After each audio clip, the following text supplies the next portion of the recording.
அதை குரல்ல அந்த நடிப்பை கொண்டு வரணும்ல, அது கொண்டு வந்தது தான் இவங்க எஸ் ஜானகி எஸ்பிபிலாம் பண்ண ஒரு பெரிய சாதனை. அதெல்லாம் ஆக்சுவலா உனக்கு வச்சிருக்கேன் மூச்சுன்னு மூச்சை அப்படி இழுத்துன்னு போய் அப்படி இருக்கா மூச்சு அவருக்காக வச்சுட்டு இருக்காங்களா. அதுல இன்னொரு இடத்துல வந்த துணையே வந்து அணையே அப்படியே கட்டி பிடிச்சுருவான். நீ இவ்வளவு சொன்ன உடனே இவ்வளவு நான் இன்னும் ஏன் வெயிட் பண்றேன் அப்படிங்கிற மாதிரி. 59 கிட்ட வரும் பொழுது பல பெரிய ஹீரோயின்ஸ், தெலுங்கு தமிழ் ஹீரோயின்ஸ் எங்களுக்கு சுஷீலா அம்மா மட்டும் பாடினா போதும், வேற யாரும் பாட வேண்டாம் அப்படின்னு சொல்லிட்டாங்க. கடைசி பாடல் இனிமே நான் பாட மாட்டேன்னு அறிவிச்சிட்டதாக நண்பர்கள்லாம் பேசுனீங்கல்ல, அறிவிச்சிட்டாங்களாம்.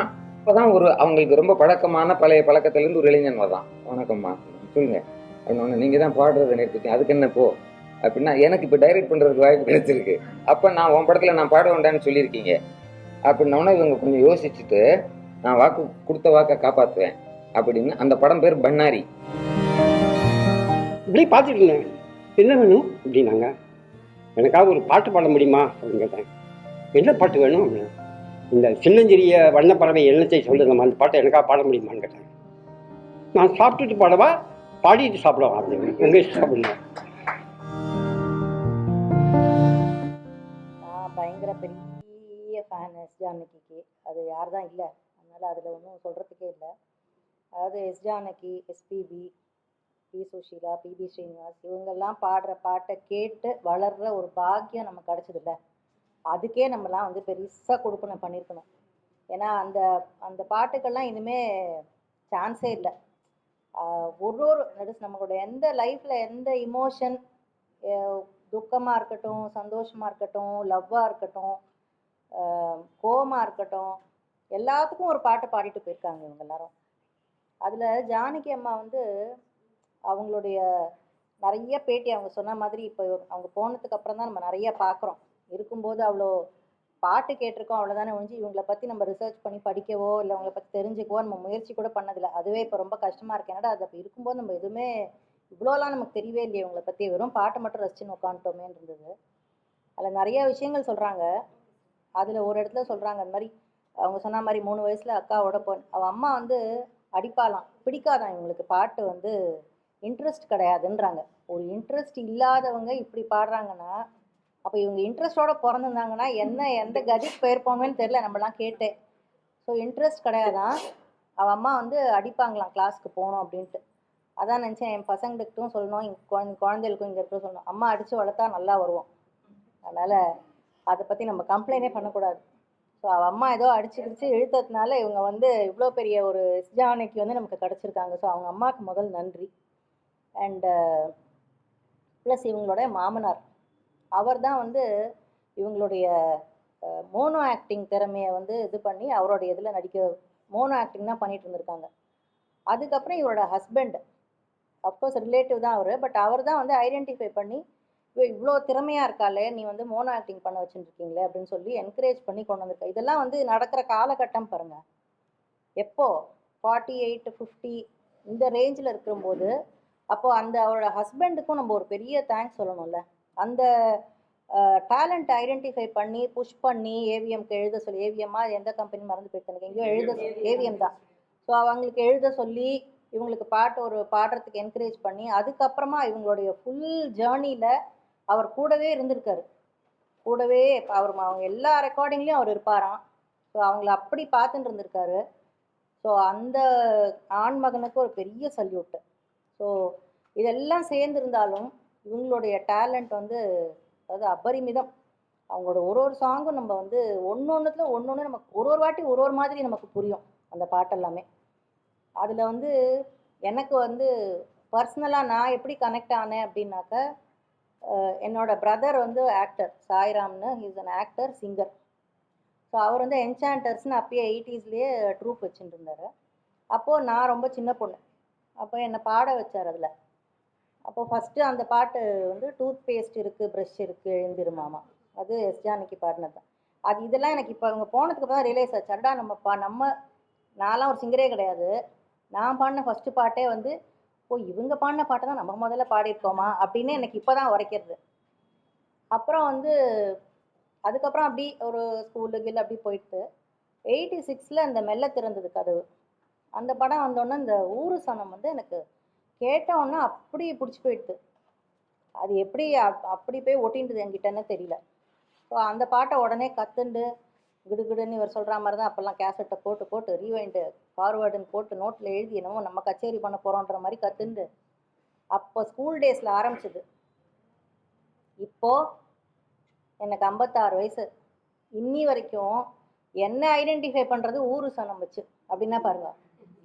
அவங்க எப்படியோ ரொம்ப ரொம்ப அழகாக பாடிட்டு போயிருக்காங்க. பட் இருந்தாலும் இன்னும் கூட என் ஃப்ரெண்ட்ஸ் யாராவது பார்த்தோன்னா நீ உன்னோட ஊரு சனம் எங்கே கேட்டாலும் ஒன் ஞாபகம் வருதுன்னு அடடா எஸ் ஜானகியை தாண்டி நம்ம ஞாபகம் வரோமான்ற லெவலுக்கு அவங்க வந்து அப்படி தட் இஸ் நான் எனக்கு ஐடென்டிட்டி ஒன்று கொடுக்குற மாதிரி ஒரு பாட்டுமே வந்து இவங்களோட பாட்டுங்கிறதுமே அதுவும் இப்போ தான் ரியலைஸ் பண்ணுறேன். நான் அது ஒரு பாட்டாக தான் நான் அப்படி நினச்சிட்டு இருந்திருக்கேன். அவங்களோட ஒரு பாட்டுமே அவ்வளவு ஒரு அழகாண்ட எவ்வளோ ஜானர்ஸ் பாருங்கள். என்ன சொல் ஹிந்தி அந்த நண்டு தானே கேசே கஹூம் குச் கே ந சகூம் ஏ ராஸ் பரி தில் மீன் ஒரு பாட்டு இருக்கும். அவ்வளோ அழகாக பாடிருப்பேன். அவங்களோட ப்ரொனவுன்சியேஷன்ஸ் பார்க்கணும். தெலுங்காக இருக்கட்டும், கன்னடமாக இருக்கட்டும், தமிழாக இருக்கட்டும், ஹிந்தியாக இருக்கட்டும், அந்த அந்த நேட்டிவிட்டி கொஞ்சம் கூட குறையாமல் அவ்வளோ அழகாக பாடியிருப்பாங்க. அவங்க தெலுங்கு அப்படிங்கிறத இப்போ நிறைய பேருக்கு இப்போ தான் தெரியும்னு நினைக்கிறேன். நான் அவ்வளோ அழகாக தமிழ் பாட்டெலாம் அந்த மாதிரி அவ்வளோ அழகாக பாடியிருக்காங்க. அண்டு அந்த எக்ஸ்ப்ரெஷன்ஸ் அதில் மெயின் அதுதான். இப்போ இருக்கிற நிறையா சிங்கர்ஸ் வந்து கற்றுக்க வேண்டியது அதுதான். ஒரு பாட்டுன்னு எடுத்தால் அந்த பாட்டோடைய கதை என்னன்னு முதல்ல அவங்களுக்குலாம் ப்ரீஃபிங் போச்சு. இப்போல்லாம் போகிறதான்னு எனக்கு தெரியாது. அந்த சிங்கர்ஸ்க்கு அந்த ப்ரீஃபிங் போகுமா, என்ன கதை, என்ன சுச்சுவேஷன், அந்த ஹீரோயின் பாடுறான்னா அவரோட மனநிலை அந்த பாட்டில் என்னது அப்படிங்கிற ஒரு ப்ரீஃபிங் போகும். அது போனாலும் அதை குரலில் அந்த நடிப்பை கொண்டு வரணும்ல. அது கொண்டு வந்தது தான் இவங்க எஸ் ஜானகி எஸ்பிபிலாம் பண்ண ஒரு பெரிய சாதனை. அதெல்லாம் ஆக்சுவலாக அவங்க வந்து நடித்தாங்க. அந்த குரலில் வந்து they acted, they not only song, they acted அந்த மொமெண்ட்லாம். ஸோ அதனால தான் நமக்கு வந்து மனசில் வந்து அவ்வளோ நிற்கிறது அந்த பாட்டெல்லாம். வெறும்ன பாட்டு அதோட அந்த சிங்கிங் ப்ரோவெஸ்ன்னு சொல்கிறாங்கல்ல, நான் கர்நாடிக் கற்றுருக்கேன், நான் ஹிந்துஸ்தானி கற்றுருக்கேன், என்னால் இவ்வளோ சங்கதி போட முடியும், அந்த ப்ரோவெஸ் காமிக்கிறதுக்காக அவங்க பாடலை. அவங்க பாடும்போது தே சாங் ஃபார் தட் கேரக்டர்.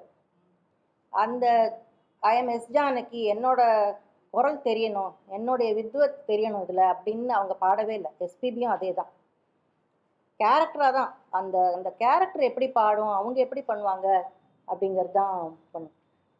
இந்த பாட்டில் வந்து பழச மறக்கலையே பாவி மனோ நெஞ்சு தவிக்குது, சுழியில படகு போல என் மனசு சுத்துது, அடடா எனக்காக அருமை குறைஞ்சீக, தரும மவராசா தலைய கவுந்தீக, களங்கம் வந்தால் என்ன பாரு. அந்த இழுக்கிறாங்கல்ல அதுதான். அதில் வந்து உனக்கு வச்சிருக்கேன் மூச்சுன்னுவாங்க. மூச்சை அப்படி இழுத்துன்னு போய் அப்படி இருக்கா மூச்சு அவருக்காக வச்சுட்டு இருக்காங்களா. அதெல்லாம் எவ்வளோ ஒரு சின்ன சின்ன நகாசு பாருங்க அதில். அதே மாதிரி அதில் தேனே தென்பாண்டி மீனிலையும் அப்படிதான். ராஜா நீதான் நான் எடுத்த முத்து பிள்ளைன்னு. ஐயோ இவ்வளோ முத்து பிள்ளையா யாரோ எப்படி கொஞ்சரா ஒரு அம்மான்னு. நிஜமா ஒரு விஷயமும் நமக்கு வந்து அப்படியே இருக்கும். அந்த மாதிரி இந்த சாமி கிட்ட சொல்லி வச்சுல வந்து முத்து மணியே பட்டு துணியே ரத்தினமும் முத்தினமும் சேர்ந்து வச்ச சித்திரமேன்னு வரும். அதில் வந்து இன்னொரு இடத்துல வந்து வந்த துணையே வந்து அணையே அப்படியே வந்து கட்டி பிடிச்சுருவான். நீ இவ்வளோ சொன்னோடனே இவ்வளோ நான் இன்னும் ஏன் வெயிட் பண்ணுறேன் அப்படிங்கிற மாதிரி வந்து அணையேன்னு அப்படியே கூப்பிடுறாங்க. ஐயோ ஒரு அந்த அப்படியே போயிட்டே இருக்கலாம். அந்த எக்ஸ்பிரஷன்ஸ் தான் அப்படி ஒரு இது. அதே மாதிரி அந்த அவங்களோட டிவோஷனல் சாங் இன்னைக்கு கூட நான் ஒன்று போஸ்ட் பண்ணேன். அது எனக்கு ரொம்ப பிடிச்ச பாட்டு. அதில் வந்து கோகுலத்தில் பசுக்கள் எல்லாம் கோபாலன் குழலை கேட்டு 4 படி பால் கறக்குது ராமாரே, அந்த மோகனனின் பேரை சொல்லி மூடி வைத்த பாத்திரத்தில் 3 படி நெய் இருக்குது கிருஷ்ணாரே ராமாரே ஹரே கிருஷ்ணாரே ஹரே ஹரே ராமாரே ஹரே கிருஷ்ணாரே. இவங்க தான் நிலா காயுது அதுவும் பாடியிருக்காங்கன்னா நம்ப முடியறதா? என்ன ஷிஃப்ட் பாருங்க. ஐயோ என்னால் நினச்சி வந்து நமக்கு ஆறவே மாட்டேங்கிறது. எப்படி எப்படி இப்படி ஒரு எக்ஸ்பிரஷன்ஸ் கொடுக்க முடியும் அப்படின்னு எனக்கு தெரியவே இல்லை. இது மாதிரி சின்ன குழந்தையா பாடுறது அதெல்லாம் தெரியும். அந்த மம்மே பேர் மாறுன்னு ஒரு பாட்டு, அதெல்லாம் எஸ் ஜானகி பாடினதா அப்படின்னு இருக்கும் நமக்கு. அப்படி ஐ மீன் இந்த வெர்சட்டாலிட்டிலாம் வந்து இனிமேல் அன்இமேஜினபிள்.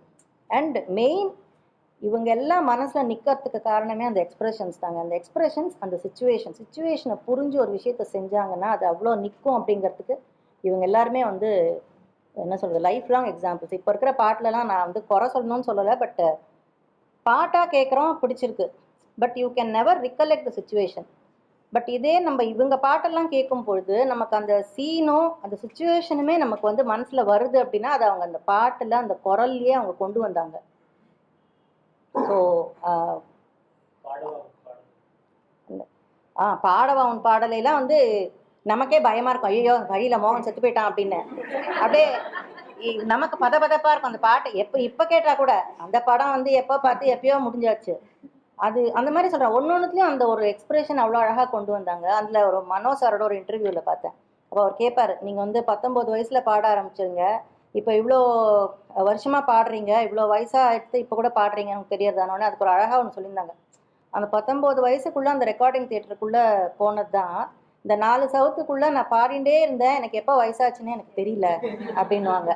அதே மாதிரி நமக்குமே அவங்க பாட்டை கேட்டு கேட்டு இவங்களுக்கு எப்போ 88 வயசு ஆச்சுன்னாமே நமக்கு தெரியவே இல்லை. இப்போ போன அப்புறம் தான் ஐயோ இவ்வளோ வயசு ஆகிட்டா இவங்களுக்கு அப்படிங்கிற மாதிரி இருக்குது. So such a great soul. நம்ம எல்லாரும் வந்து தான் சொன்னேன், ஒரு சரஸ்வதி தேவி வந்து பிறந்தாங்க அப்படின்னா இவங்க தான் நினைக்கிறேன் நான். ஒரு கேள்வி ஞானம் தான் ப்ராப்பராக. ஷி டிடன்ட் ஹேவ் கிளாசிக்கல் ட்ரைனிங்லாம் கிடையாது. வெறும் கேள்வி ஞானத்தில் அந்த grasping power, extraordinary grasping power, அது வந்து சொன்னதை அப்படியே பிடிச்சி நான் இன்னொரு இடத்துல கூட சொல்லியிருந்தாங்க. அதாவது அவங்களோட எப்படின்னா, எனக்கு ஒன்று சொல்லி நான் அதை வந்து பாட முடியலன்னு ஆகிடக்கூடாது, எப்படியாவது நான் பாடிடுவேன். இந்த சாமஜ வரகம நான் பாடும்போது வந்து ஏதோ மாத்திரை போட்டு அலர்ஜி ஆகி மூஞ்சியெல்லாம் வீங்கி போயிருக்கான், அப்படியும் அதை வந்து வந்துட்டோம். அது என்ன டெடிக்கேஷன் பாருங்கள். இப்போல்லாம் நாங்கள் சீரியல்லாம் பண்ணுறேன், பட்டு இல்லை சொல்ல முடிச்சு தப்புன்னு சொல்ல முடியாது. அவங்களுக்கு உடம்பு சரியில்லை அப்படின்னா தே பிரேக் தி ஷோ, போயிடுறாங்க, அவங்க உடம்பை பார்த்துக்கிறாங்க, நல்லது தான் அவங்களோட இது. பட் இவங்களாம் அவ்வளோ ரிஸ்க் எடுத்து அந்த மாதிரி எடுத்து எனக்கு அந்த டெடிக்கேஷன், என்னால் இது நின்றுடக்கூடாது, இல்லை ஜானகியால் நின்றுடுத்துன்ற பேர் வரக்கூடாது எனக்குங்கிறதுக்காகலாம் இவ்வளோ மெனக்கேட்டு இருக்காங்கங்கிறச்சு. ஐ மீன் திஸ் டெடிக்கேஷன், இந்த இதான் சொன்னேன், நம்மளாம் கொடுத்து வச்சுருக்கணும் நிஜமாவே. இதெல்லாம் கேட்கறதுக்கு, இதெல்லாம் ரசிக்கிறதுக்கு, அந்த பீரியடில் நம்ம இருந்ததுக்கு. இப்போ இருக்கிற குழந்தைகள், இந்த ஜென்சி குழந்தைகளுக்குலாம் ஜானகி அம்மாவோட பாட்டெலாம் எவ்வளோ தெரியும்னு கூட நமக்கு தெரியல. பட் அஃப்கோர்ஸ் இப்போ எல்லாம் இந்த ரீமிக்ஸ்லாம் போட்டு கொண்டு வந்தாங்கன்னா இப்போ பிடிக்கும், அவங்களுக்கு எல்லாமே பிடிக்கும். அந்த ஆசை அதிகம் வச்சுலாம் போட்டான்னா இப்போ இந்த பசங்களுக்கே பிடிக்கும். மேபி நம்ம அதை கொண்டு வரதில்லை, இவங்களுக்கு கேட்க முடியல. இவங்க இப்போ இருக்கிற பாட்டே கேட்டு போகிறாங்க. But I mean very very blessed. அந்த ஊரு சொன்ன மட்டும் சும்மா ஒரு 2 லைன் பாடிடுறேன். ஏன்னா என்னோட ஆத்மார்த்தமான ஒரு பாட்டு அது. உள்ளா பண்ணி சொண்டவே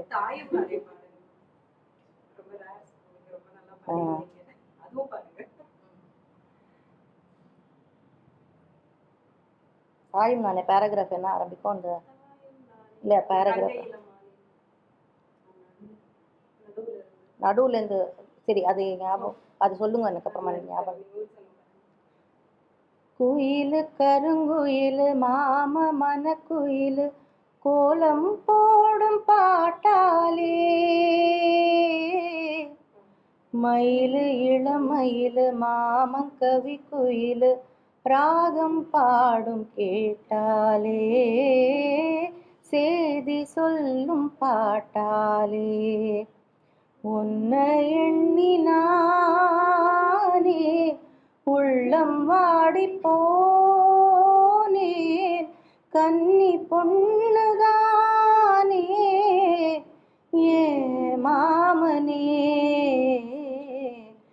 ஏ மாமனே, உன்னை உன்னை எண்ணி பொட்டு வச்சேன், ஓலப்பாய போட்டு வச்சேன், இஷ்டப்பட்ட ஆசமச்சான் என்ன ஏங்க ஏங்க வச்சான். ஒரு சனம் தூங்கிருச்சு, ஊத காத்தும் அடிச்சிருச்சு, பாவி மனம் தூங்கலையே, அதுவும் ஏனோ புரியலையே. அதில் அந்த ஏங்க ஏங்க வச்சு என்னங்க இது, இந்த மாதிரி ஏங்கினா அவன் எங்கே இருந்தாலும் ஓடி வந்துடுவான். ஐயோயோப்பா, எனக்கு நிஜமாக ஆறவே ஆறாது. என்ன எக்ஸ்பிரஷன் இல்லை, இந்த வார்த்தை மட்டும்.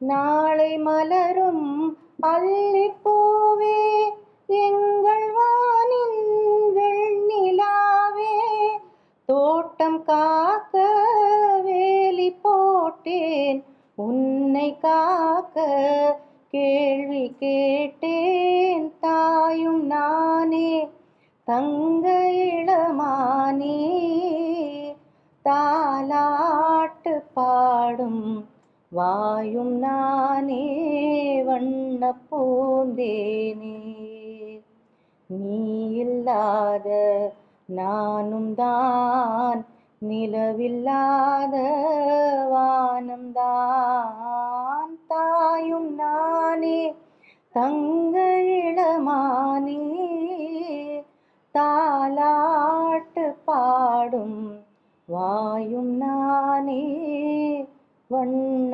பூந்தேனே. எனக்கு இந்த வாய்ப்பு கிடைச்சது ரொம்ப ஒரு பெரிய ஒரு என்ன சொல்கிறது, ரொம்ப ரொம்ப எனக்கு சந்தோஷம். அவங்கள பற்றி பேசுறதுக்கெலாம் நமக்குலாம் என்ன சொல்கிறது, ஒரு தூசு கூட கிடையாது நம்ம. பட் இருந்தாலும் எனக்கு பிடிச்சவங்க, அவங்கள பற்றின ஒரு நினைவை என்னுடைய வாழ்க்கையில் அவங்க எப்படி பின்னி பிணைஞ்சிருக்காங்கங்கிறத ஷேர் பண்ணுறதுக்கு எனக்கு ஒரு மேடை கொடுத்து, மைக்கும் கொடுத்து, வாய்ப்பும் கொடுத்த உங்கள் எல்லாருக்கும் ரொம்ப ரொம்ப நன்றி. And she will live forever. She is immortal.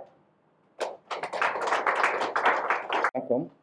எல்லாரும் எல்லா விஷயமும் பேசிட்டீங்கன்னு நினைக்கிறேன். அதை கொஞ்சம் வேறு மாதிரி ஒரு நோட்டில் நான் எப்படி ஜானகி அம்மா கிட்ட என்னுடைய பார்வை இருந்தது அப்படிங்கிறத மட்டும் சொல்லிடுறேன்.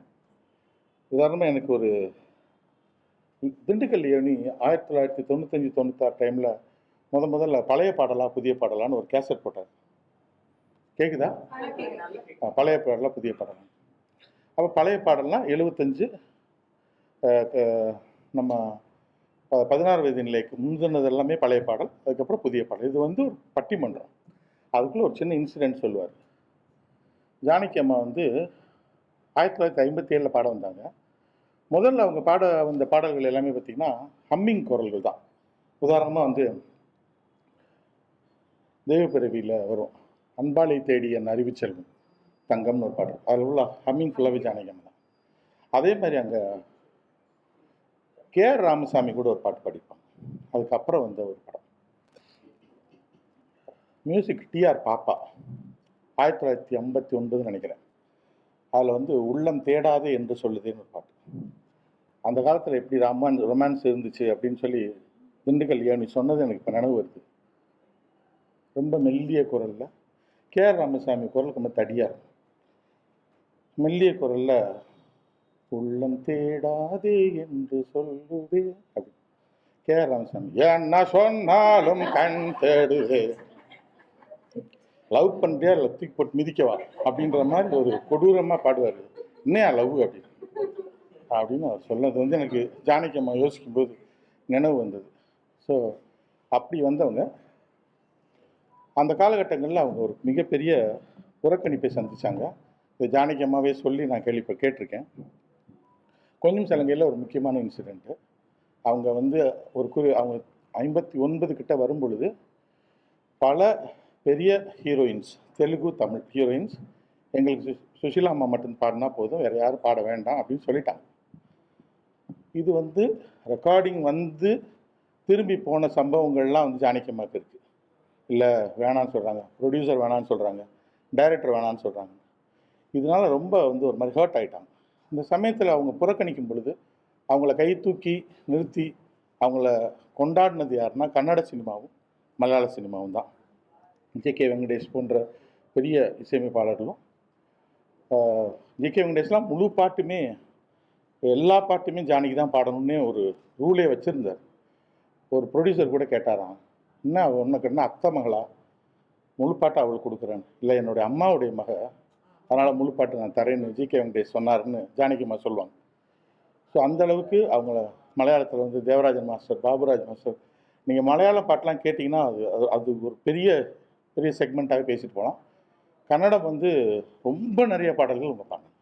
ராஜ்குமாரோடைய குரலாக ஒலித்த பி.பி. ஸ்ரீனிவாசோட கன்னடத்தில் 50களினுடைய கடைசியிலேருந்து 60களினுடைய கடைசி வரைக்கும் முக்கியமான பாடல்கள் எல்லாமே ஒரு வகையில் மைசூரில் அவங்க இறந்தது வந்து ரொம்ப பொருத்தமாக இருந்தது மாதிரியே எனக்கு தோணுச்சு, சரின்னு சொல்லிட்டேன். ஸோ அப்படி ஜானகி அம்மாவுடைய நினைவுகள் நினைக்கிறது எந்த தயாரிப்பும் இல்லை. திடீர்னு உள்ளே வந்தோடனே அகிலா தோழர் சொன்ன உடனே நான் பேச வந்திருக்கேன். ஸோ அந்த சமயத்தில் அவங்களை யாரும் பாட விடலை. அப்போ வந்து கொஞ்சம் சலங்கையில் வந்து அவங்கள கேட்கும்போது அவங்க பாட மாட்டேன்ட்டாங்க. அதுக்கப்புறம் ஜானகி அம்மாவே சொன்னது, ஜெமினி வீட்டுக்கு வந்தார், வந்து உங்களோட ஹஸ்பண்ட்கிட்ட எனக்காக தயவுசெய்து வந்து பாடுங்க அப்படின்னு சொல்லிட்டு ஒரு சேலையோ ஏதோ ஒன்று எடுத்துகிட்டு வந்து கொடுத்து ரொம்ப கெஞ்சி அப்புறம் பாட வச்சாங்க. அதுக்கப்புறம் அவங்க பாடின பாடல்கள் எல்லாத்தையும் பாடினோம்னா தனி பாடல்கள்னு பெருசாக வராது. அப்புறம் அந்த சின்ன சின்ன நடிகைகளுக்காகவே தான் ஷீலா. அதுக்கப்புறம் அந்த 70கள் கிட்ட நெருங்க 60களினுடைய பிற்பகுதியில் பல பெரிய நடிகைகள் ஹிந்திக்கு போயிட்டாங்க, அப்புறம் கல்யாணம் ஆகி போயிட்டாங்க. அப்படியே போய் வரும் பொழுது அது கடைசி அப்படியே எல்லா பேரும் கொடுக்க ஆரம்பிச்சுங்க. எம்எஸ்வியெல்லாம் சொல்லியிருக்கிறாரு, இல்லை உனக்கு நிறைய பாட்டு இருக்குது எதிர்காலத்தில் இரு அப்படின்னு சொல்லி அனுப்பிச்சதான் நான் வந்து எம்எஸ்வியை சொல்லி கேட்டிருக்கேன். ஸோ எனக்கு ரொம்ப அவங்க இறந்த பிறகு மைண்டில் வந்துட்டே இந்த பாட்டு வந்து எம்எஸ்வி மியூசிக்கில் கண்ணிலே என்ன உண்டு கண்கள் ஆரியும்னு ஒரு பாட்டு. இத்தனை காலம் வந்து அவங்க புறக்கணிக்கப்பட்ட பிறகு அதுக்கப்புறம் அந்த பாட்டு வரும். அந்த பாட்டில் ஒரு வரி வரும் எப்படின்னா, கோடையில் ஒரு நாள் மழை வரக்கூடும், கோவில் சிலைக்கும் உயிர் வரக்கூடும், காலங்களாலே காரியம் பிறக்கும், காரியம் பிறந்தால் காரணம் விளங்கும். இது அவங்களுடைய அந்த ரீஎன்ட்ரி, அவங்க பொறுமை, அவங்க காத்திருந்த இடம், கிட்டத்தட்ட ஒரு 10 வருட காத்திருப்பு. அதில் ஜி.கே. வெங்கடேஷ் கூட அவங்களுடைய புறக்கணிப்புகள் எல்லாம் பார்த்த ராஜா கடைசி எல்லாத்தையும் உடைச்சு அவங்களுடைய ராஜ்யம் ஸ்டார்ட் ஆகும்போது யாருமே கிட்ட வரல. பின்னால் அவங்கள சுற்றி கிட்டத்தட்ட ஒரு 20 கிலோமீட்டருக்கு வேறு பாடகையே கிடையாது, அப்படியே அடிச்சு தூக்கி மேலே போனாங்க. ஸோ நிறைய அவங்களுக்கு இப்போ கூட பேசிட்டு இருக்கல நினச்சிட்டு இருந்தேன். ஹம்மிங் வந்து காற்றில் எந்தன் கீதம்க்கு வந்த ஹம்மிங்கு அந்த மாதிரி. அப்புறம் அப்படி அவங்களுடைய ஹம்மிங் மட்டும் நினச்சிட்டு இருந்தேன். இதயம் ஒரு கோவில், இதயம் ஒரு கோவில், அதில் வர்ற ஒரு பாட்டு. இந்த மாதிரி எத்தனை ஹம்மிங்ஸ் எல்லாம் பற்றி யோசிச்சுட்டே இருந்தேன். ஓகே, டைம் ரொம்ப ஆயிடுச்சுன்னு நினைக்கிறேன். தேங்க்யூ. அப்படி அண்ணா நான் பேர் சொன்னேன்ல, 5 பேர் சொன்னேன்ல, வசந்த கோகிலத்திலிருந்து ஆரம்பித்து பி லீலா வரைக்கும், சுசீலா வரைக்கும். அதுக்கப்புறம் வரக்கூடிய அம்மா தான் ஒரு குதூகலமான அம்மாவாக வர்றாங்கங்கிறது தான் என்னுடைய மன படிவு. அவங்க பாடுற பாடல்களை வச்சு அப்புறமா அந்த பேட்டிகள் கிட்டிகள் எல்லாம் பார்க்குறோம்ல, அதில் அவங்க ஆளே மகிழ்ச்சிகரமான ஆளாக இருந்திருக்காங்கங்கிறது தான். ஒருவேளை நான் அவர்களிடமிருந்து ஏதாவது எடுத்துக்கணும்னா அதை எடுத்துக்கலான்னு தோணிச்சு. ஏதோ மனதோடு மனம் என்ன மனதோடு மனம் இல்லை நான் சும்மா சொல்கிறேன். நிர்மாவின் மனதோடு மனோன்னு பேச்சு, ஹமாமின் மனதோடு மனோன்னு பேச்சு பேர் அதுக்கு. அப்போ வாங்க அம்மா வாங்க, நம்ம ஹமாமின் மனதோடு மனோவுக்கு வந்திருக்கீங்க. அவர் கொஞ்சம் அசட்டு ஜோக்காகவே இருக்கணும்னு விரும்புவார் மனோன்னு. அப்படி சொன்னோன்னே இவங்க, நான் உங்கள் மனதோடு பேசணுமா இல்லை ஹமாமின் மனதோடு பேசணுமாங்க?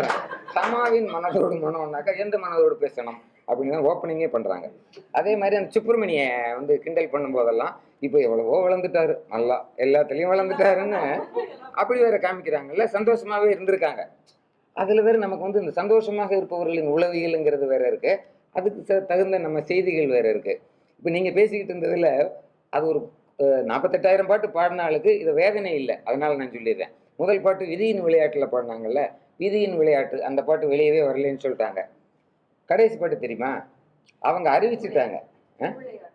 கடைசி பாடல் இனிமேல் நான் பாட மாட்டேன்னு அறிவிச்சிட்டதாக நண்பர்கள்லாம் பேசுனீங்கல்ல, அறிவிச்சிட்டாங்களாம். இதுவும் நம்ம எல்லாருக்கும் தெரிஞ்சது. தெரியாத ஆளுங்க மட்டும் கையில் வச்சுக்கோங்க. தெரிஞ்ச ஆள் லைட்டாக ஃபோன் பார்த்துருங்க, ஃபேஸ்புக் பாருங்க. கடைசி பாட்டு வந்து பாட மாட்டேன், இத்தோடு பாடுவதை ஓய்வு பெறுகிறேன்னு அறிவிச்சிட்டாங்க. நான் எப்போ நினச்சேன்னா, எனக்கு நினைவு சரியாக இருக்கும்னா, நெஞ்சினிலே ஊஞ்சலேன்னு சொல்லி பாடிட்டு தான் ஹார்ட் ஃபெயிலியரில் அமெரிக்காவுக்கு விட்டாங்க. அதுக்கப்புறம் வந்து பாடினாங்களா இல்லையாங்கிறத நம்ம எடுத்து பார்த்தோம்னா தெரிஞ்சிடும். அப்புறம் அறிவிச்சிட்டாங்கல்ல, அப்போ தான் அவங்களுக்கு ரொம்ப பழக்கமான பழைய பழக்கத்துலேருந்து ஒரு இளைஞன் வர்றான். வணக்கம்மா சொல்லுங்கள் அப்படின்னு. நீங்கள் தான் பாடுறதை நிறுத்திட்டேன், அதுக்கு என்ன போ அப்படின்னா, எனக்கு இப்போ டைரக்ட் பண்ணுறதுக்கு வாய்ப்பு கிடைச்சிருக்கு. அப்போ நான் உன் படத்தில் நான் பாட வேண்டான்னு சொல்லியிருக்கீங்க அப்படின்னோடனே இவங்க கொஞ்சம் யோசிச்சுட்டு, நான் கொடுத்த வாக்கை காப்பாற்றுவேன் அப்படின்னு அந்த படம் பேர் பண்ணாரி, அதில் பாடிட்டாங்களாம். அந்த பாட்டும் வெளியே வரல, நான் பாடின முதல் பாட்டும் வெளியே வரல, நான் பாடின கடைசி பாட்டும் வெளியே வரல அப்படிங்கிறது. இவங்க 48,000 பாடினதுனால எனக்கு அது வந்து ரொம்ப பெரிய வருத்தமாக இல்லை. அது இல்லாமல் அவங்களுக்கு ஏதோ அந்த ராஜா சார் அஞ்சலியில் தெரிவித்தது மாதிரி எவ்வளவோ மனச்சுருக்கங்களோடு இருந்தார்கள்னாக்க அதை சொல்லக்கூட நமக்கு வருத்தமாக தான் இருக்குது. அடுத்தடுத்து துக்ககரமான காரியங்களை பார்ப்பதுன்னு சொல்லி. ஆனால் அவங்க மகிழ்ச்சியாகவே இருக்கக்கூடிய ஆள். குறிப்பாக அந்த எஸ்பி பாலசுப்ரமணியத்தை பற்றி சொல்லணும்னாலே அவங்களுக்கு ஒரே சிரிப்பு அந்த மாதிரி வந்துடுது. அப்படியான ஒரு மன மகிழ்ச்சியை இந்த பாட்டிலையும் கொண்டு வந்து கொடுத்தாரு. நான் சொன்னேன் இல்லை, வெறும் புதுமைக்காக இவங்களை வரல, அந்த முன்னால் சொன்ன அந்த லிஸ்ட்டில் சொன்ன ஆளுக பாடின மாதிரியான பாடல்கள் அனைத்தையுமே பாடியிருக்காங்க. சும்மா சொல்லணும்னா உதிரிப்பூக்கள் படத்தில் நான் பாட வருவாய் தமிழே இனிமை தருவாயாக இருக்கட்டும், தந்து விட்டேன் என்னைன்ற படத்தில் மனசுலோனி மர்மமுன்னு தெலுசுக்கோ அப்படிங்கிற ஒரு பாட்டாக இருக்கட்டும், எல்லாருக்கும் வெளிப்படையாக தெரிந்து பரவலாக புகழ்பெற்ற சாமஜ வரகமனா பாட்டாக இருக்கட்டும், எந்த பாட்டு அதில் நமக்கு அது கர்நாடக இசைன்னு தெரியாட்டியுமே கூட அது கர்நாடக இசையாக இருக்கும். பியூராகவே எல்லாமே அந்த அந்த ஸ்வரங்களோடையே இருக்கக்கூடிய எல்லா பாடலையும் எல்லா பாடல்களையும் போல இவரும் மிக திறமையானவர். கூடுதல் திறமையும் இருந்ததுனால தான் அவர் இவ்வளவு லாங் ஜேர்னியும் பண்ணி ட்ராவல், இவ்வளவு பெரிய பயணம் ஏற்படுத்தி அப்படி அனைவர் மனதிலும் ஆசனமிட்டு அமர்ந்திருக்கிறார். சிங்காரவேலு தேவா பாட்டை 5000 தடவை கேட்ட ரசிகன் யாருன்னு தெரியுமா உங்களுக்கு? நான் தான். இந்த உலகத்தில் யார் இந்த ரசிகனுக்கும் கிடைக்காத ஒரு வாய்ப்பு எனக்கு கிடைச்சிது. திருச்சியில் 1984 திருச்சி ராஜாலி ஹோட்டலில் நான் ரூம் சர்வீஸ் வெயிட்டர். அப்போ ஸ்டார் நைட்ஸ்னு ஒன்று நடந்தது. இளையராஜா, MS விஸ்வநாதன், KV மகாதேவன் 3 பேர் சேர்ந்து மியூசிக்கு. நான் ரூம் சர்வீஸ் வெயிட்டர் ராஜாலி ஹோட்டலில். எல்லா ரூமுக்கும் நான் தான் அட்டன் பண்ணுறேன். 104 கம்மின் அப்படின்னு சொன்னேன். வாங்க உள்ளே போனால் ஜானகி உட்காந்துருக்காங்க. மேடம் வெயிட்டர் மேடம் என்ன சாப்பிட்றீங்க அப்படின்னு. 2 இட்லி 1 கப் தயிர் கொண்டு வாங்கன்னாங்க. சரி ஓகேன்னு வந்துட்டேன். வந்துட்டு எல்லாருக்கும் ஆர்டர் கொடுத்துட்டு ஜானகி அம்மாவுக்கு ஆர்டர் எடுத்துகிட்டு போனேன். 2 இட்லி 1 கப் தயிர் கொண்டு போய் ட்ரெயிலை வச்சுட்டு இப்படி பார்த்துக்கிட்டு இருந்தேன். நான் பார்த்தது அந்த ஜானகியும் கிடையாது, இந்த ஜானகியும் கிடையாது. நெத்தியில் பெரிய பொட்டு வச்சுருப்பாங்க அந்த ஜானகி. இப்படி பார்த்துட்டு இருந்தேன். என்ன வேணும் அப்படின்னாங்க. எனக்காக ஒரு பாட்டு பாட முடியுமா அப்படின்னு கேட்டேன். என்ன பாட்டு வேணும் அப்படின்னா, இந்த சின்னஞ்சிறிய வண்ணப்பறவை எண்ணத்தை சொல்லுங்கம்மா, அந்த பாட்டை எனக்காக பாட முடியுமான்னு கேட்டேன். நான் சாப்பிட்டுட்டு பாடவா பாடிட்டு சாப்பிடவா அப்படின்னு. உங்கள் இஷ்டம் அப்படின்னா. இல்லை நான் பாடிட்டே சாப்பிட்றேன் அப்படின்னு சொல்லிட்டு, சின்னஞ்சிறிய வண்ணப்பறவை எண்ணத்தை சொல்லுதம்மா, அது இன்னிசையோடு தன்னை மறந்து சொன்னதை சொல்லுதம்மா. இந்த 4 வரி எனக்காக, ஒரே ஒரு ரசிகனுக்காக அவங்க பாடினாங்க. கண்ணு கலங்குது. ஜானகி இறக்கல. அவங்க பாட்டு மூலமாக நம்ம என்றைக்குமே நம்ம கூட தான் இருப்பாங்க. ஏன்னா நம்ம ரத்தத்தோட சதியோட கலந்த ஒரு உணர்வு. இது ஒரு அஞ்சலியாக நினைக்கல, அவங்கள ஒரு பாராட்ட விதம் தான் நினைக்கிறேன். நன்றி. எல்லாருக்குமே இது ஒரு கனவு. பாடகி ஜானகி அம்மாவை நேரில் பார்க்கணும், பேசணும், அவங்க முன்னாடி ஒரு 2 வரியாவது பாடணும் அப்படிங்கிறது எல்லா பாடகர்களுக்குமான ஒரு கனவு. இது வந்து கடவுள் கொடுத்த வர மாதிரி எனக்கும் என் கணவருக்கும் அப்படி ஒரு சந்தர்ப்பம் அமைஞ்சது. அந்த நிகழ்வை மட்டும் சின்னதாக சொல்லிடலாம். எங்களுடைய நண்பர், நெருங்கிய நண்பர், அவர் வந்து திடீர்னு ஃபோன் பண்ணி கிளம்பி வா அப்படின்னு சொன்னார். என்ன விஷயம்னா, இல்லை உனக்கு ஒரு சர்ப்ரைஸ் இருக்குது வா அப்படின்னு சொன்னார். நானும் என் கணவர், எனக்கு ஒரு சின்ன பெண் குழந்தை இருக்கா. அப்போ வந்து அவளுக்கு ஒரு 3-4 வயசு தான் இருக்கும். சடனாக கிளம்பி போனோம். போகிற வழியில தான் சொன்னாங்க, இந்த மாதிரி ஜானகி அம்மாவை பார்க்கறதுக்கு தான் வர சொல்லியிருக்காங்க. கை கால் ஓடலை, ஒன்றுமே புரியவே இல்லை. ஆன் தி வேலையே ஏதாவது ஒரு கடையில் ஏதாவது அவங்களுக்கு வாங்கணும்னுட்டு ஒரு சின்ன பொக்கே மட்டும் வாங்கணும். போனோம், உள்ளே போய் உட்காருங்கன்னு சொன்னாங்க. அவங்களுடைய ரசிகர் யாரோ ஒரு ஒரு வீட்டில் வந்து தங்கியிருந்தாங்க. போனோம், உள்ளேருந்து வந்தாங்க. அது கனவா நினவா எதுவுமே புரியவே இல்லை. கண்லேருந்து தார தாரையா தண்ணி வந்துருச்சு. நான் அழவே ஆரம்பிச்சுட்டேன். என் கணவர் வந்து தேத்துறாரு, அழாத, எதுக்கு அழறாரு, இது வந்து உண்மையிலே இது ஒரு கனவுன்னு நினைக்கிறாருன்னா, இல்லை இல்லை நிஜம்தான். பக்கத்தில் உட்கார வச்சு கையை பிடிச்சி அவ்வளோ அழகா அவ்வளோ பாசமா அவங்க பேசினாங்க. அந்த நாளை மறக்கவே மாட்டேன். அப்புறம் அவங்க முன்னாடி ஒரு பாட்டு பாடுறாங்கன்னா பாடுங்க அப்படின்னு சொன்னாங்க. நினைவு ஒரு பறவை இந்த பாட்டை பாடினேன். என்ன ஆர்வ கோளாறுல பண்ணேன்னா, நினைவு ஒரு பறவை டூயட் சாங். அவங்களுடைய பாட்டு மட்டும் பாடாம கமல் சார் வாய்ஸும் பாடி எந்தும் பாடி அது நடுவுல ஒரு ஹம்மிங் பீட் வரும், அதையும் வாய்ஸ்லயே பாடி அவங்களுக்கு ஒரே சிரிப்பு. மியூசிக்கும் வாயிலே போடுறியாமான்னு. ஆமாமா நல்லா பாடுற அப்படின்னு சொன்னாங்க. அவங்க கை என் தோல் மேல விழுந்ததை இப்போ வரைக்கும் என்னால் மறக்க முடியாது. என் குழந்தைய தூக்கி வச்சுக்கிட்டாங்க, கட்டி பிடிச்சாங்க, கன்னத்துல முத்தம் கொடுத்தாங்க. அவங்களோட போட்டோவும் எடுத்துக்கிட்டோம். அது ஒரு மறக்க முடியாத நினைவு. யாருக்குமே அப்படி ஒரு அமையறது பெரிய விஷயம். அது ரொம்ப வருஷம் ஆயிடுச்சு சார். இப்போ என் பொண்ணு 12th படிக்கிறா, பார்த்துக்கோங்க. அவள் ஒரு 3-4 வயசு சின்ன குழந்தை. இவ்வளோ வருஷம் ஆயிடுச்சு. இது மறக்கவே முடியாது. அவ்வளோ ஒரு சந்தோஷமான நினைவு. அவங்க அவ்வளோ ஒரு யாரோ வந்திருக்காங்க நம்மளை பார்க்க அப்படிலாம் இல்லை, பக்கத்தில் உட்கார வச்சு தண்ணி கொடுத்து காஃபி கொடுத்து ரொம்ப நல்ல ஒரு அற்புதமான நினைவு. ஒரு விஷயம் சொல்ல மறந்துட்டாங்க, இந்த விஷயம் நான் சொல்லணும்னு நினைக்கிறேன். இப்போ எப்படி குழந்தை பிறந்ததுக்கப்புறம் அவங்க பார்க்க போகணுன்னு ஒரு ஃபோன் வந்துச்சிங்களா, என்னோட ஃப்ரெண்டு தான் அவங்களோட மேரேஜ்க்கு வந்து இப்போ இவங்க கன்சீவாக இருந்தாங்க, 9th month நினைக்கிறேன். அந்த மேரேஜ்க்கு நான் போயிருந்தேன் பெசன் நகரில். அப்போ அம்மா வராங்கன்றதுக்காக கூப்பிட்டு தான் அந்த மேரேஜ் போயிருந்தேன். போயிட்டு அவங்கள போய் பார்த்தோம், ஃபோட்டோ எடுத்தோம், ஆட்டோகிராஃப்லாம் வாங்கிட்டேன். அப்போ நான் சொன்னேன், என் மாதிரி என்னோடய ஒய்ஃப் வந்து பயங்கர ஃபேன் உங்களுக்குமா, நான் வர முடியல அப்படின்னு ஒன்று.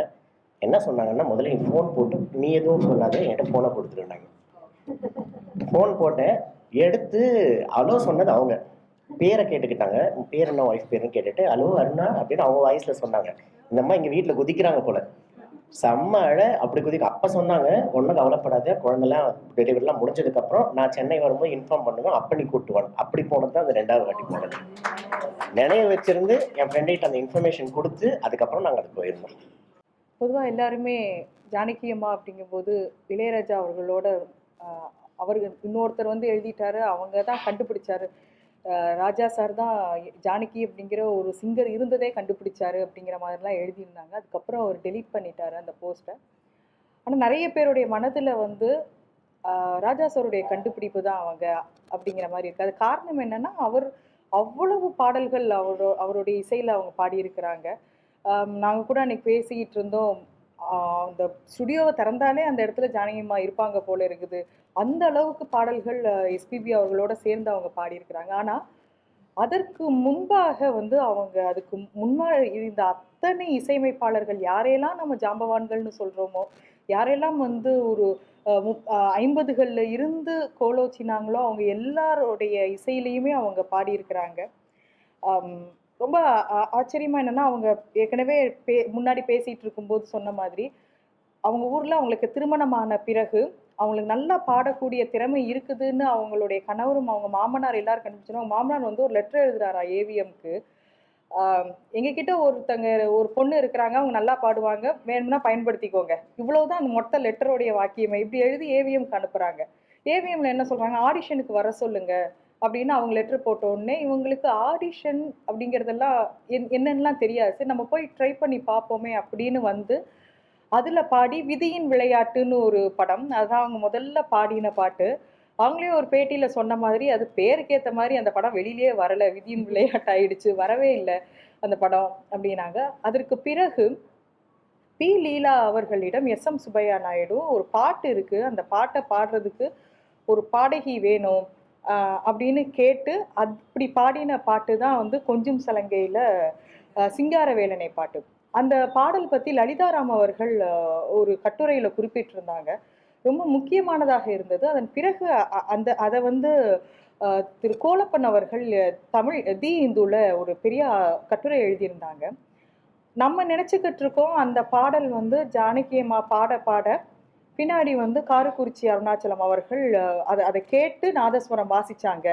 அதற்கு வந்து தவில் வந்து பெருங்குளம் வெங்கடேசன் அவர்கள். அப்படிதான் வந்து நம்ம நிறைய பேர் அப்படிதான் நம்ம நினச்சிக்கிட்டு இருப்போம், இவர்கள் பாட அவர் கேட்டு அதை வாசிச்சாருன்னு. ஆனால் அது அப்படி நடக்கவே இல்லை. முதல்ல வந்து நாதஸ்வரம் தான் பதிவு பண்ணியிருக்கிறாங்க. அதுவும் சிங்காரவேலனை பாட்டுக்காக பதிவு பண்ணது இல்லை. மந்திரமாவது திருநீருன்னு ஒரு தேவார பாடலுக்காக பதிவு பண்ண பாட்டு. அதுக்கு ஸ்வரமெல்லாம் அமைச்சு அதுக்காக சாம்பமூர்த்தின்னு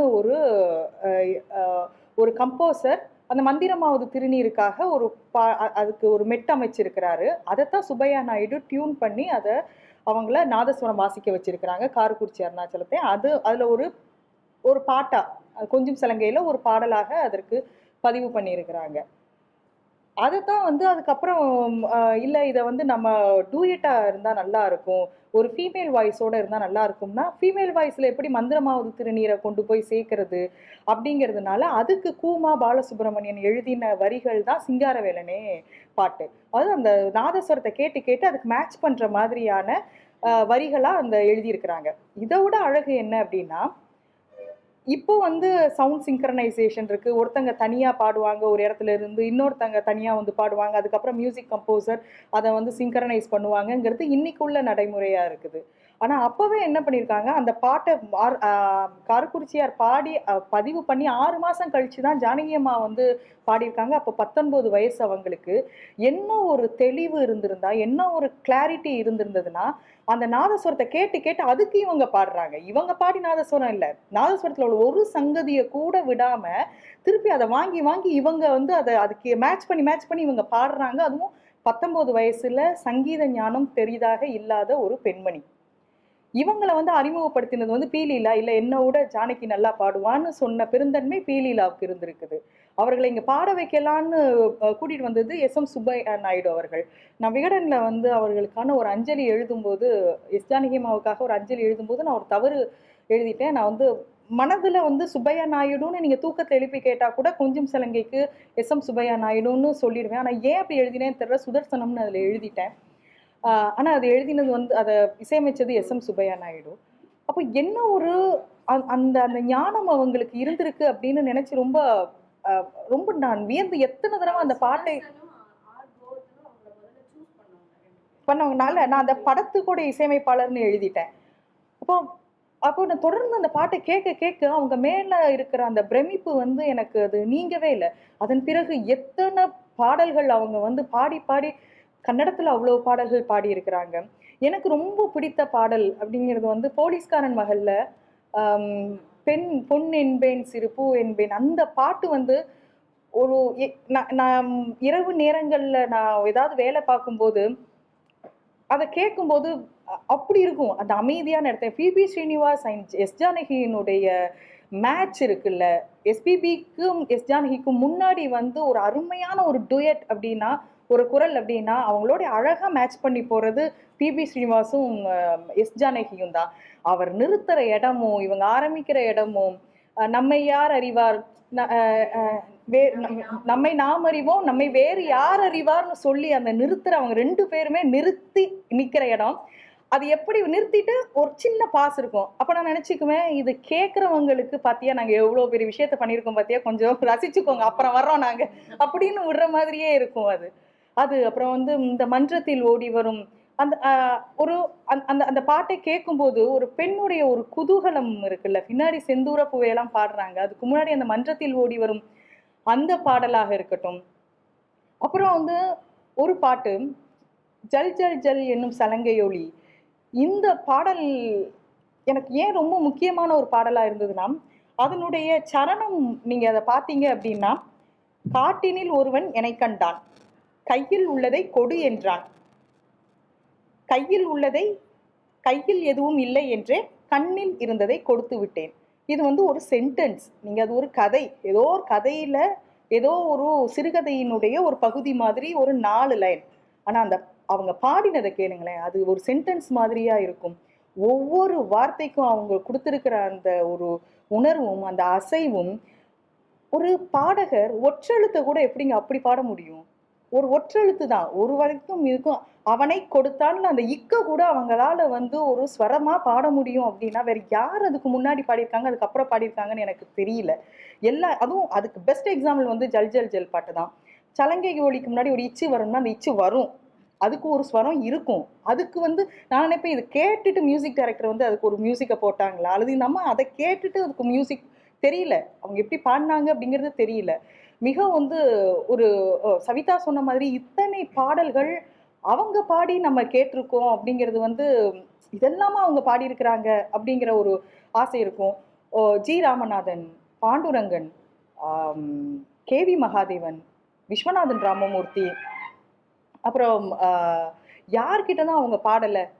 அவர்கள் எல்லோரும் வளர்த்து வளர்த்து மிக கடினமான சங்கதிகள் கொண்ட பாடல்களை கொடுத்து அவர்களை வந்து நீ இதுக்கு மேலே நீ போமா, நீ தான் இனி 60 வருஷம் ஆழ போற, நீ தான் எல்லாமே இனிமே அப்படின்னு சொல்லி அப்படியே கையில் கொண்டு வந்து இளையராஜா கிட்ட கொடுக்க, அவர் பார்த்துக்கிட்டு அவருக்கு ஒரு கற்பனை இருக்கும் தானே, இப்படி அவருடைய சிச்சுவேஷனுக்கும் இதுக்கும் இவங்க பாடினா நல்லா இருக்கும்னு அதுக்கு தயார் பண்ணி வந்த ஒருத்தங்களை வந்து அவருடைய உச்சத்துக்கு எடுத்துட்டு போனாரு அப்படின்னு தான் சொல்ல முடியும்.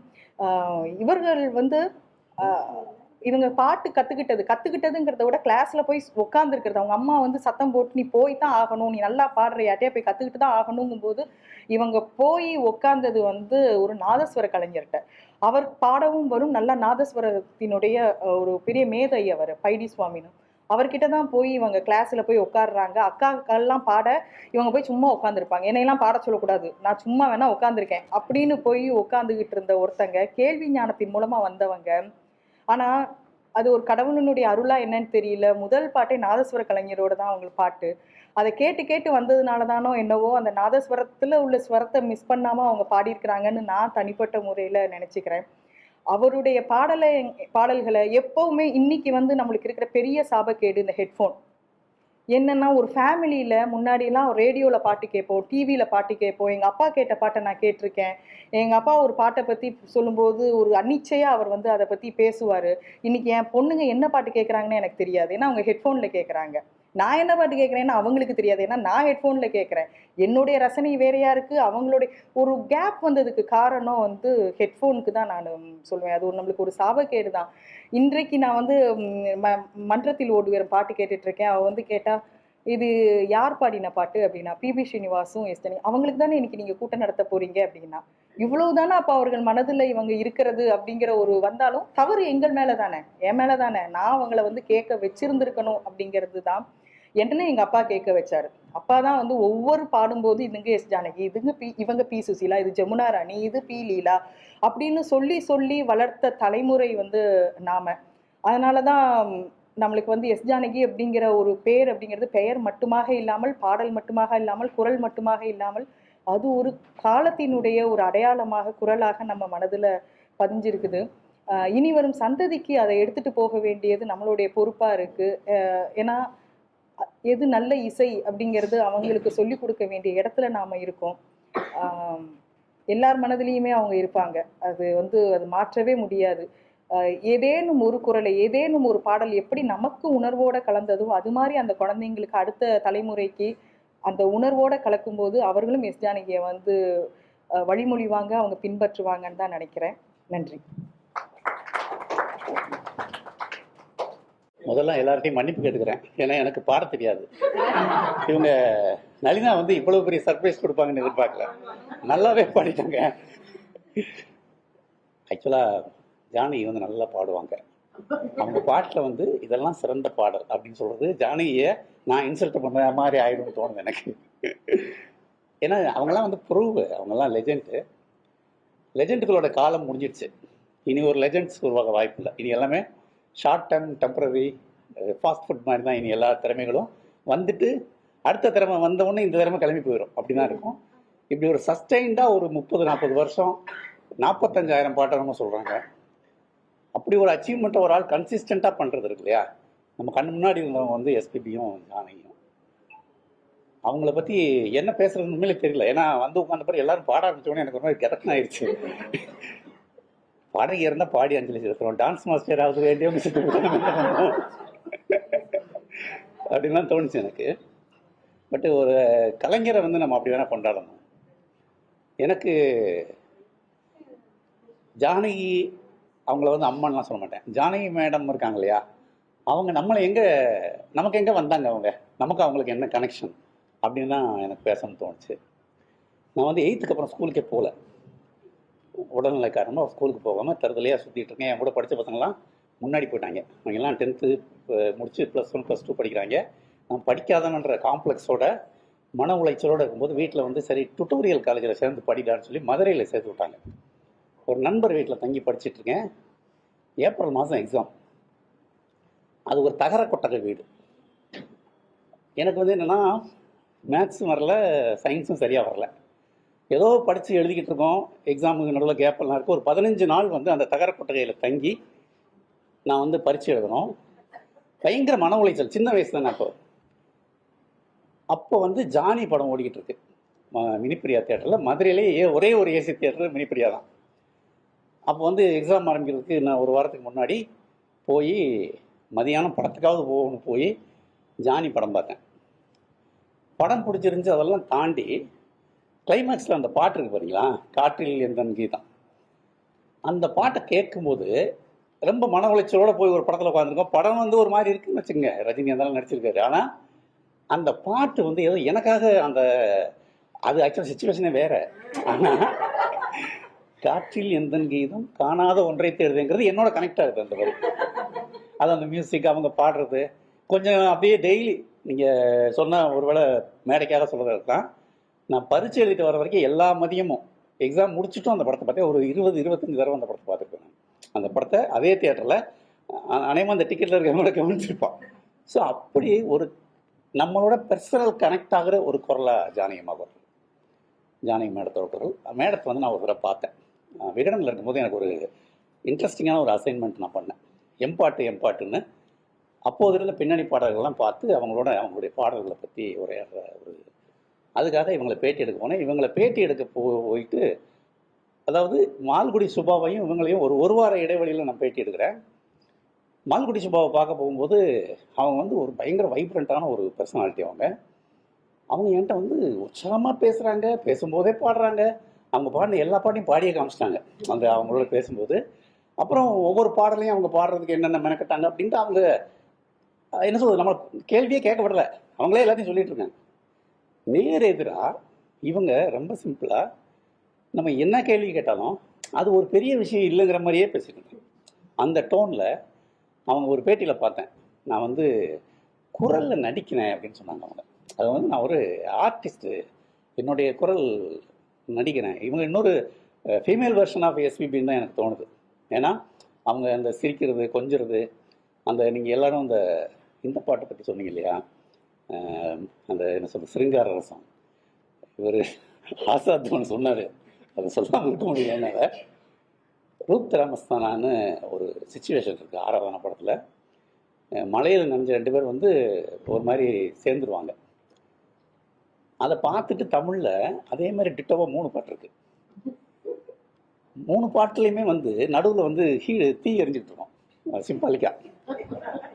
சிவாஜி எம்ஜிஆர் இவங்க பண்ணுற அட்ராசிட்டி இருக்கு இல்லையா, அவங்க லேட்டஸ்ட் ஸ்டேஜில் அவர் சொன்னார், நீங்கள் காலையில் பாருங்கன்னு சொன்னார். எனக்கு ஒரு பழக்கம் இருக்குது, காலையில் எழுந்திரிச்சு சாவகாசமாக எழுந்திரிச்சு 8 மணிக்கு காப்பி குடிச்சிட்டு மெகா டிவியும் வசந்த் டிவியும் மாறி மாறி பார்ப்பேன். அதில் வந்து பழைய பாட்டு போடுவாங்க, இந்த பாட்டை காலையில் டிஃபன் சாப்பிட்றதுக்கு முன்னாடி போடுவாங்க. 10 நாள் உட்காந்திங்கன்னா இந்த பாட்டை ஒரு 2 தடவை போட்டுருவாங்க, இந்த 3 பாட்டையும். எனக்கு அப்போ தோணுச்சு, ஹிந்தி பாட்டை பார்த்துட்டு சிச்சுவேஷன், சாங்கு, அந்த குரல் இருக்க ஹஸ்கி, இதெல்லாம் அதில் கிஷோர் குமார் ஹஸ்கியாக பாடியிருப்பார். தமிழில் எஸ்பிபி அவரெல்லாம் தூக்கி சாப்பிட்டுருவார். அது மாதிரி எஸ்பிபி மாதிரியே இதுதான் இவங்களும். அவங்களுடைய இந்த பாட்டு சொன்னாங்க இல்லையா, நேற்று ராத்திரி, அந்த மாதிரி பாடல்கள் அதெல்லாம் வந்து எனக்கு தெரிஞ்சு இளையராஜாவாகட்டும் இவங்களாகட்டும் அதை ஒரு விதமாக அதை ஒரு கீழ் என்ன சொல்கிறது, லோயர் டேஸ்ட்டாக, ஒரு சீப் டேஸ்ட்டாக அவங்க அதை பார்க்கல. அது ஒரு வெரைட்டி அப்படின்ற இடத்துல தான் அவங்க இது பண்ணுறாங்க. அதை அவங்க ரசித்து பண்ணுறாங்கிறது ரொம்ப முக்கியமான ஒன்று. ரசித்து பண்ணுறதுனால இன்றைக்கும் அதை நம்ம வந்து பேசுகிறோம். ஆக்சுவலாக நீங்கள் பார்த்து கவனிச்சிருப்பீங்க, சூப்பர் சிங்கர் மாதிரி இதுகளில் வந்து 2-3 பாட்டு தான் வந்து ஜெயிச்சுட்டே வருவாங்க. கடைசி ரவுண்டில் பாடுறதுக்கு சில பாட்டு வச்சுருப்பாங்க. அதில் முக்கியமான 2 பாட்டு, ஒன்று சிங்காரவேலன் தேவா, இன்னொன்று சின்னஞ்சிறிய வண்ணப்பறவை. சின்னஞ்சிறிய வண்ணப்பறவையில் ஜானகியும் டிஎம்எஸும் பாடியிருப்பாங்க. ஆக்சுவலாக சினிமா பாடல்களில் சேலஞ்சிங்கான பாட்டு அப்படின்னு ஒன்று இருக்குது சில இருக்குல்ல. சங்கீத ஜாதி முல்லை, சின்னஞ்சிறியவன். அது சின்னஞ்சிறியவன் அப்படி வந்து அவ்வளோ நல்லா இருக்கும் ஜானகியோட குரலில். நான் ஜானகியோட குரல் இருக்கு இல்லையா, அது அந்த சாரதா பாடியிருப்பாங்க. இதில் இவங்களுடைய வீச்சுக்கு சாரதாவோட எக்ஸ்பிரஷன் ரொம்ப பரிதவமாக இருக்கும் அந்த பாட்டில். சிவாஜி பின்னிடுவார், அவர் டிஎம்எஸ் எல்லாம் தூக்கி சாப்பிட்டுவார். ஆனால் ஜானகி வந்து கொஞ்சம் சாரதா வந்து தடுமாறுற மாதிரி இருக்கும். அந்த அந்த எக்ஸ்பிரஷனே இவங்களுடைய குரலுக்கு போட்டி போட முடியாது. அப்படி ஒரு ரொம்ப ரொம்ப என்ன சொல்றது, ஒரு உச்சமான ஒரு திறமைசாலின்னு நம்ம சொல்லணும். நம்ம ஆக்சுவலாக ஒருத்தர் இறந்த உடனே நம்ம ஏன் அவங்கள பற்றி பேசுகிறோம்? இந்த இந்த ஒரு மாதத்தில் பாரதி ராஜா, பாக்யராஜ், இவங்க அப்படி இறக்கும்போது நமக்கு நம்மளுடைய பால்ய காலத்தில் இவங்க நம்மளை ஏதோ ஒரு இடத்துல வந்து ஃபில் பண்ணிகிட்டே இருக்காங்க. நம்மளுடைய பர்சனாலிட்டியிலேயே இவங்களுடைய பாதிப்பு இருக்குது. அன்னக்கிளி வரும்போது நான் ஸ்கூல் பையன், அன்னக்கிளி ஒன்று தேடுதுங்கிற அந்த பாட்டு முதல்ல வந்து அது எனக்கு ஆண் பெண்ணுங்கிறதே இல்லை, அந்த பாட்டு தான் மைண்டில் இருந்துச்சு. அந்த பாட்டு வந்து அந்த ஹம்மிங் இருக்கு இல்லையா, அதை கேட்கும்போது நான் அப்போ வந்து எங்கள் மாமா ஊர்லேருந்து ஒரு 3 கிலோமீட்டர் பருத்திக்காடாக இருக்கும், அது வழியாக நடந்து போயிட்டு ஒரு ஸ்கூலுக்கு போயிட்டு வந்துட்டு இருந்தேன். அப்போது இந்த பாட்டு பண்ணைப்புறம்ங்கிறது அங்கேருந்து 3 கிலோமீட்டர் இருக்க ஊர். அந்த ஊருக்கார தான் மியூசிக்னு சொல்லுவாங்க. எங்கள் மாமாவோட கிளாஸ்மேட் இளையராஜா. நான் நடந்து போவேன், இந்த பாட்டு ரேடியோ கட்டி போட்டுகிட்டே இருப்பாங்க. எப்போ கேட்டாலும், இன்றைக்கி நான் அன்னக்கிளி உன்னித்து எடுத்த கேட்டாலும் அந்த பருத்திக்காடு, அந்த வாசனை, அந்த வயதில் நான் உணர்ந்த மதியம் வந்து மாம்பழம் கொடுத்துருப்பாங்க சாப்பிட்றதுக்கு. அதை பசங்களோட டிஃபன் பாக்ஸில் வந்து மாம்பழம் சாப்பிட்டுக்கிட்டே அந்த பாட்டை கேட்கும்போது அந்த மாம்பழ வாசனையும் ஞாபகத்துக்கு வருது. ஸோ இந்த அளவுக்கு நம்ம மெமரிஸோட சேர்ந்து உள்ளே இறங்கிடுதில்ல. அப்போ ஜானகியும் அந்த பருத்திக்காடும் அந்த மாம்பழமும் அந்த வயதும் வந்து ஒன்றா இருக்குது. இதில் ஜானகி இறக்கும்போது இது எல்லாமே வந்து எனக்கு டிஸ்டர்ப் ஆகுது. இந்த மனநிலை வந்து என்னை வந்து ஐயோ நீங்கள் திருப்பி அந்த இடத்துக்கு போக முடியாது. ஆனால் ஜானகி வழியாக நான் போய்கிட்டே இருக்கேன். ஜானகி பாடுறதை டிக்ளேர் பண்ணாங்க, நான் வந்து இனிமேல் பாட மாட்டேன் அப்படின்னு. ஆக்சுவலாக அதுவே டெத்து தான். ஏன்னா நமக்கு அவங்களுக்குமான கனெக்ஷன் அங்கே கட்டாது. ஏன்னா ஒரு பெரிய இடைவெளிக்கு பிறகு நான் கல்யாணம் பண்ண அந்த வருஷத்தில் நெஞ்சினிலே பாட்டு இருந்துச்சு. நான் வந்து என்னுடைய கல்யாணம் வீடியோ கேசட்டில் பாட்டு போடுவாங்கல்ல, அந்த பாட்டு தான் போட்டு வச்சுருக்கேன்.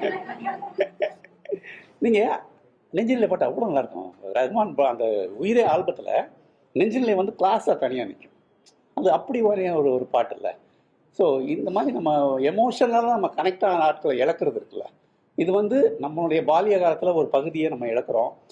ஏதோ ஒரு பெரிய லாஸ் நம்ம ஃபீல் பண்ணுறோம். அவங்க வந்து பாடலை சரி சொல்லிட்டாங்க, ஆனால் அவங்க நம்ம கூட இருக்காங்கங்கிறத நம்ம அதெல்லாம் இல்லை, இப்போ இறந்துட்டாங்கன்றது ஒரு தகவல் தான் நமக்கு. ஆனால் அவங்கள ரீகலெக்ட் பண்ணி பேசணும். இதன் மூலமாக நம்மளுடைய பால்ய காலத்தை நம்ம ஒரு தடவை ரிவைண்ட் பண்ணி பார்த்துக்கலாம். அப்புறம் நமக்கு எப்போவுமே ஒரு சின்னதாக ஒரு ஆசுவாசம் தேவைப்பட்டுகிட்டே இருக்குது. நம்ம ஒருத்தர் இறந்த உடனே ஏன் போய் நிற்கணும், நம்ம ஒருத்தரை போய் இறந்தவங்க போய் ஏன் பார்க்கணும் அப்படின்னா, நமக்கும் அவங்களுக்குமான உறவு, மனநிலை, நம்மளுடைய அபூர்வமான சில தருணங்கள் நமக்கும் அவருக்கு இருந்திருக்கோம். அதை வந்து மரியாதைப்படுத்துறதுக்கு நம்ம போகிறோம். பாரதி ராஜாவுக்கும் நமக்கும், பாக்யராஜுக்கும் நமக்கும், ஜானகிக்கும் நமக்கும் என்ன இருக்குது? ஒன்றுமே இல்லை. ஆனால் மனசில் தோணிக்கிட்டே இருக்குது, என்றைக்காவது ஒரு நாள் எஸ்பிபியை புதைச்ச இடத்த போய் பார்த்துட்டு வரணும் அப்படின்னு தோணுது. என்றைக்காவது ஒரு நாள் தேனி பக்கம் போனால் பாரதி ராஜாவோட இடத்த போய் பார்க்கணும்னு தோணுது. என்ன காரணம்னா, அவங்க வந்து நம்ம கூடவே இருந்தவங்க. அதுதான் எஸ்பிபியும் ஜானகியும் வந்து எல்லா பிரயாணங்கள்லையும் கூட இருக்காங்க, வாழ்க்கை பிரயாணத்துலையும் கூடவே இருக்காங்க. நன்றி. எனக்கு ஜானகி அம்மான்றது வந்து குரல் கேட்கலையா? கொஞ்சம் அட்ஜஸ்ட் பண்ணிக்கோங்க. எனக்கு வந்து இவங்க சிங்கர்ன்றது மாதிரி அறிமுகம்ன்றதை விட எனக்கு ஃபஸ்ட்டு வைஜெயந்தி மாலா அவங்க இதுலேருந்து தான் எனக்கு தெரியும். ஏன்னா அப்பா வைஜெயந்தி மாலா கூட இருந்தாங்க, அவங்க காங்கிரஸ் பார்ட்டியில் வந்தபோது. அப்போது அடிக்கடி வீட்டில் ஒன்று சிவாஜி சார் படங்களாக ஓடும், இல்லைன்னா வந்து வைஜெயந்தி மாலா அவங்க பாட்டு சித்திரஹார்லாம் வந்தால் ஹிந்தி பாட்டு, தமிழில் வந்தால் இவங்க பாட்டு தான் ஓடும். இப்போ இந்த தேன் நிலவில் ஒரு பாட்டு இருக்குல்ல, ஓஹோ எந்தன் பேபி, அந்த பாட்டு நான் வந்து ரொம்ப நாளாக வந்து அது வைஜெயந்தி மாலா தான் பண்ணாங்க போட்டிருக்கு அப்படின்னு நினச்சிட்டே இருந்தேன். ஒரு தடவை அப்பாவுக்கு அப்பெண்டிசிட்டிஸ் சர்ஜரி நடந்தது, அதை பார்க்க அவரை உடல்நலம் விசாரிக்கிறதுக்காக எங்கள் வீட்டுக்கு வந்தேன் வைஜெயந்தி மாலா. நான் வந்து ஒரு 10 வயசு இருக்கும். இதில் வேற கொஞ்சம் ஜீரணிக்கிறது கஷ்டமாக தான் இருக்கும். நான் எங்கள் அம்மாவோட தரப்புலலாம் எங்கள் பெரியம்மா எல்லாம் என்ன சொல்லுவாங்கன்னா, அவங்கள வந்து எங்கள் அப்பாவை கிண்டல் பண்ணுறதுக்காக உங்கள் அத்தை நடித்த பாட்டு அப்படின்னு சொல்லுவாங்க. எங்கள் அப்பா சைட்லலாம் இருக்கிறவங்களாம் என்ன சொல்லுவாங்கன்னா, பெரியம்மா நடித்த பாட்டு அப்படின்னு சொல்லுவாங்க. எனக்கு இது ரெண்டுமே பிரச்சனை. ஏன்னா நான் அவங்களோட பாஸ்போர்ட் சைஸ் ஃபோட்டோ வீட்டில் இருக்கும். ரொம்ப சின்ன சின்ன ரேர் ஃபோட்டோஸ்லாம் இருக்கும். நான் அதை கட் பண்ணி எடுத்து ஒட்டி உள்ளே வச்சுப்பேன், நோட்டு அட்டைக்குள்ளார வச்சுப்பேன். அந்த மாதிரி வந்து அப்போதுலேருந்தே ஒரு இது கிரேஸ். அப்போ நான் ரொம்ப நாளாக நினச்சிட்டு இருக்குது என்னென்னா, இந்த அம்மா தான் இந்த பாட்டு பாடியிருக்காங்க, வைஜெயந்தி மாலா தான் இந்த பாடுறாங்க அப்படின்னு. இப்போ அவர் அப்பாவை பார்க்க வரும்போது நான் கேட்குறேன், அம்மா இந்த பாட்டு நீங்கள் எனக்காக ஒரு 2 லைன் பாடணும். அசடு அதை நான் ஏன்டா அந்த அந்த பிராமின் பாஷையில் அவங்க சொன்னாங்க, நான் எப்படி அதை பாட முடியும், அது பாடினது ஜானகிடா அப்படின்னு. ஜானகி யார் அந்த பொம்பளை, இதுல தான் எனக்கு ஆக்சுவலாக இவங்க யார் அப்படின்ற மாதிரி. அதுக்கப்புறம் பார்த்தா நான் இடையில எவ்வளோ பாட்டு கேட்டிருக்கேன். புத்தம்புது காலை, காற்றில் இந்த கீதம்லாம் நான் வளர்ந்து வரும்போதெல்லாம் கேட்டிருக்கேன். ஆனால் இவங்க தான் அப்படின்ற மாதிரி எனக்கு அதுக்கப்புறம் தான் ஜானகின்ற மாதிரியான ஒரு விஷயம். ஸோ அது வந்து எனக்கு அவங்கன்னா பல பேரோட, அது வைஜெயந்தி மாலா இருக்கட்டும், சாவித்திரியா இருக்கட்டும், அப்புறம் குஷ்பு வரைக்கும் இருக்கட்டும், எல்லாருக்குமே அவங்களோட அந்த அடாப்டபிலிட்டி, அந்த வாய்ஸ் வந்து ஒரு தண்ணி மாதிரி எல்லாருக்குமே அப்படி கலந்துரும். அப்படி அந்த மாதிரி ஒரு வாய்ஸ் சான்ஸே இல்லை. எனக்கு தெரிஞ்சு இளையராஜா சார் கிட்ட கோச்சிக்கிறதா இருந்தால் ஒரு விஷயம் எனக்கு இருக்கு. என்னன்னா, அவர் ஒரு இடத்துல சொல்லிட்டாரு, ஆஷா போன்ஸ்லே தான் ரொம்ப பயங்கரமான சிங்கர் சொல்லிட்டாரு. எஸ் ஜானகியை கம்பேர் பண்ணாமல் சொல்லியிருந்திருக்கலாம், அது சொல்லிட்டார். எனக்கெல்லாம் ரொம்ப ஒத்துக்க முடியாது, ரொம்ப தீவிரமான ராஜா ரசிகர்கள் தான் நம்ம இருந்தாலும் அந்த ஒரு விஷயம் வந்து ஒத்துக்கவே முடியாது. ஏன்னா நிறைய உதாரணங்கள் சொல்ல முடியும். அதில் வந்து இப்போ நீங்கள் பொன்மேனி உருகுதை பாட்டு இருக்குல்ல, அந்த பாட்டு நீங்கள் யோசிச்சு பார்த்தீங்கன்னா, எங்கள் சாரோட பாட்டில் அது ஆரம்பிக்கிற இடமும் சரி, அது நடுவில் சஞ்சரிக்கிற விஷயமும் சரி, முடிகிற இதுவும் சரி, இதில் ஒரு கிட்ட கூட வர மாட்டாங்க ஆஷா பன்ஸ்லி செம சிங்கர் இல்லைன்னு சொல்லல. பட் அவங்க அந்த ஒரு அஸ்கி இதுலேருந்து ஆரம்பித்து அந்த எரோட்டிக் விஷயத்துக்கு போய் அப்படியே அந்த காமத்தோட இதில் கலந்து ஒரு இடத்துக்கு போவாங்க, வாய்ப்பே கிடையாது.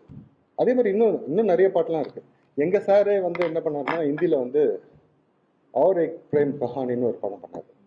அது வந்து மீண்டும் கோகிலாவோட ஹிந்தி வெர்ஷன். அந்த படத்தில் பார்த்தீங்கன்னா எல்லா பாட்டும் தமிழில் சரியான ஹிட்டான பாட்டு. உதாரணமாக பொத்தி வச்ச மல்லிகை அந்த பாட்டு அது வந்து ஆஷா போன்ஸ்லே பாடிருப்பாங்க. அது ரெண்டுமே கேட்டு பாருங்க, சான்ஸே இல்லை. சார் இருக்காரு, இளையராஜா தான் மியூசிக் பண்ணுறாரு. இந்த மாதிரியான சில விஷயங்கள்லாம் வந்து எப்படி அவர் சொன்னாருன்றது இப்போ வரைக்கும் நம்பவே முடியல.